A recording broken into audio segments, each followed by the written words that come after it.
Number 3, what do you plan to accomplish? Now you're an artist, you're trying to come up. What do you plan to accomplish in so many years? Maybe in so many months. Maybe next month. You plan on having 5 more fans. Maybe a few more subscribers. Maybe a few more followers. What do you want to accomplish? Maybe you want to collaborate with more people. You collaborating with more people also brings you some of their fans also. It's not like you're stealing, you're sharing basically. Because now they have 2 artists that they like that they can listen to. So it's a win-win on both sides. So what do you plan to accomplish? Now if you're just in it for the money, it's not fair to the fans. But if that's what you plan to accomplish on it, that's what your goal is. Maybe you plan to become the biggest rapper in the world. Not saying that that can't be accomplishable, but it's a very hard goal to set when there's so many people that are at that line that are already, you can't really call them the greatest, but you almost could. So I recommend start out small. Maybe get a piece of paper, write down where you'd like to be in the next 5 months. Maybe you want 30 more followers. Maybe you want 1,000 more views. Maybe you want to collaborate with 10 more people for this new album or mixtape you're putting out. Maybe you want to do this and that. Write down what you want to accomplish in a certain amount of time and make sure you stick to that. Number 2, not doing what you're supposed to do.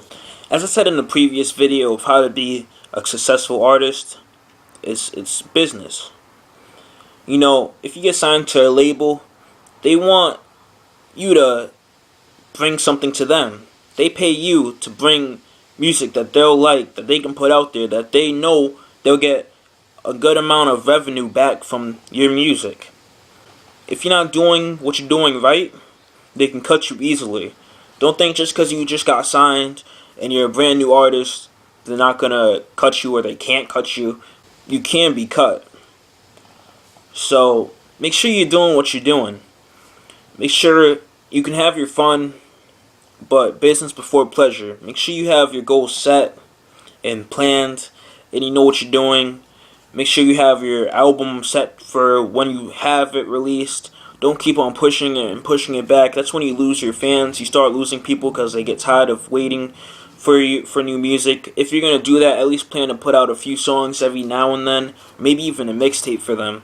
You know, it's mainly your fans that got you here.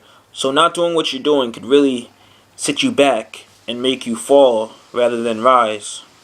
Number 1, learn about the business you're going into. Now, if you're looking for a job and looking for a career, you look into that business and where you're going to work at. Look into that business. Do you really want to be a rapper? Do you really want to be a singer? Do you really want to do this, do that with your life? So many songs I heard, maybe even you hear, where people say the music industry is shady and they don't like it. Just know what business you're going into. Expect the unexpected, basically. Know what's going to happen, or get some idea of what's going to happen so you're ready to overcome it when it comes your way. So just make sure you have an idea of how everything works in that career field that you plan on taking. Because once you're in it and you get a good head start on it, if you fall down, there could not be any people that could pick you up. Maybe you have to pick yourself up. You've seen so many artists become washed up, or they fall and they can't get back up because no one wants to hear them anymore. You gotta make sure that your job relies on you when you go into rapping. It relies on you. Don't expect everyone, your manager, or your friends, or your group, or your label to be behind you, always trying to help you out. Just know what you're doing in that career. And that's my 9 things that I think unsigned artists fail to do. Comment down below if you think it's reasonable, if you like it, if you want me to improve anything. Subscribe up top. Follow me on Twitter. I'll answer your questions. And have a great day. Peace.